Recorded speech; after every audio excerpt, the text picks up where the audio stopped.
இந்த உலகத்தில் கண்ட்ரோல் அப்படின்னா இந்த ஆளுகை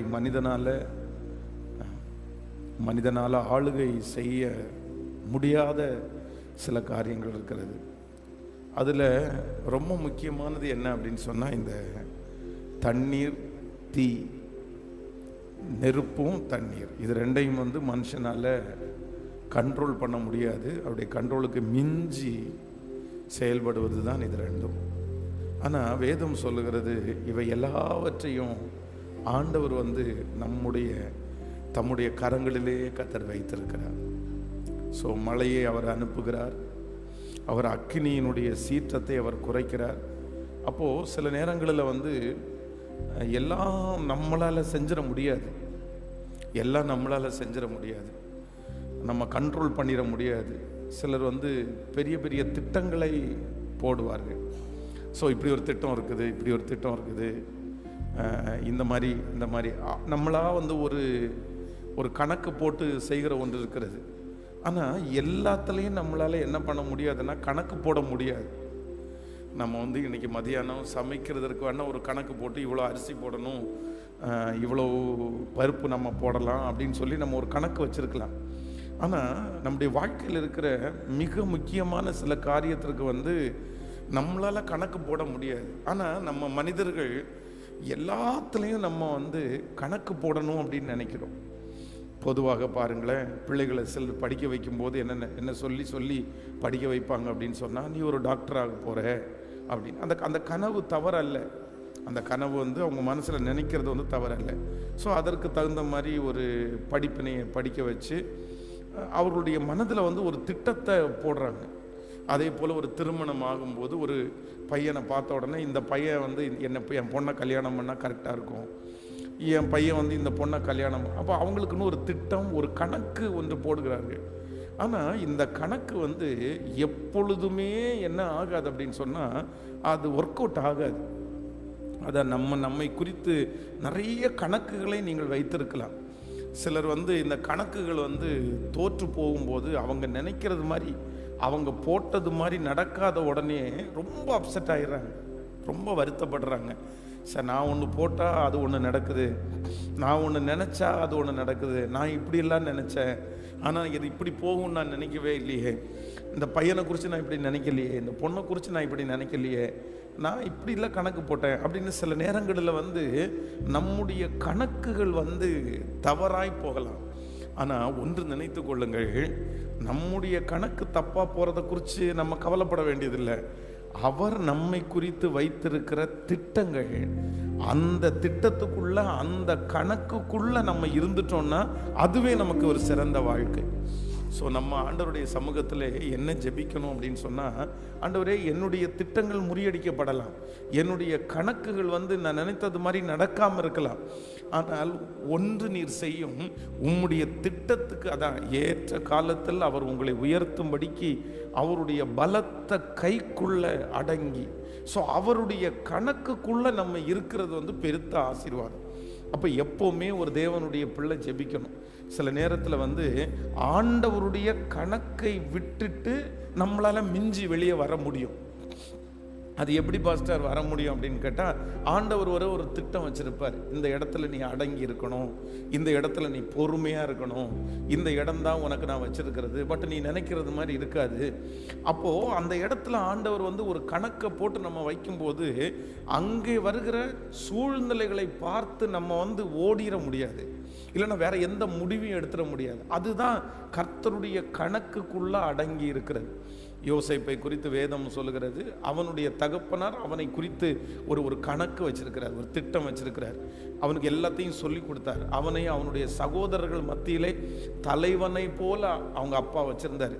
அவனுக்கு ஸ்பெஷலாக பலவர்ண அங்கியை வாங்கி அவங்க அப்பா கொடுத்தாரு. ஸோ இது எல்லாமே அவன் போட்டுட்டு அந்த வீட்டிலேயே அத்தனை பேர் இருந்தாலும் அவன் ரொம்ப முக்கியத்துவப்படுத்தப்பட்டான், அவன் கனப்படுத்தப்பட்டான்.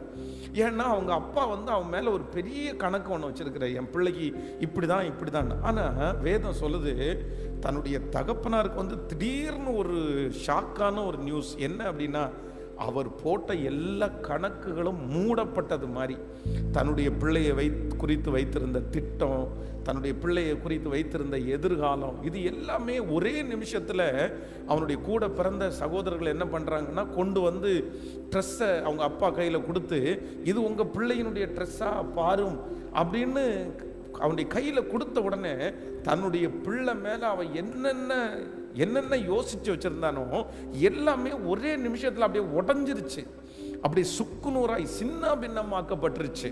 ஆனாலும் வேதம் சொல்கிறது, ஆண்டவர் யோசேப்பை குறித்து வைத்திருக்கிற திட்டங்கள் ஒன்று கூட வேதம் சொல்லுகிறது அது இல்லாமல் போகவே இல்லை. அப்போ இன்றைக்கு இந்த ஜெபத்தில் இருக்கிற ஆண்டவருடைய பிள்ளைகளே, இந்த வெள்ளிக்கிழமை அன்று உங்களுடைய இருதயத்துக்குள்ள நிறைய திட்டங்கள் வைத்திருக்கலாம். உங்கள் பிள்ளைகளை குறித்து ஒரு திட்டம் உங்களுக்கு இருக்கலாம், உங்களுடைய எதிர்காலத்தை குறித்த ஒரு திட்டங்கள் உங்களுக்கு இருக்கலாம். நீங்க போட்ட கணக்குகள் எல்லாம் எதிராய் உங்களுக்கு எதிராய் திரும்பலாம். அவ்வளவுதான்.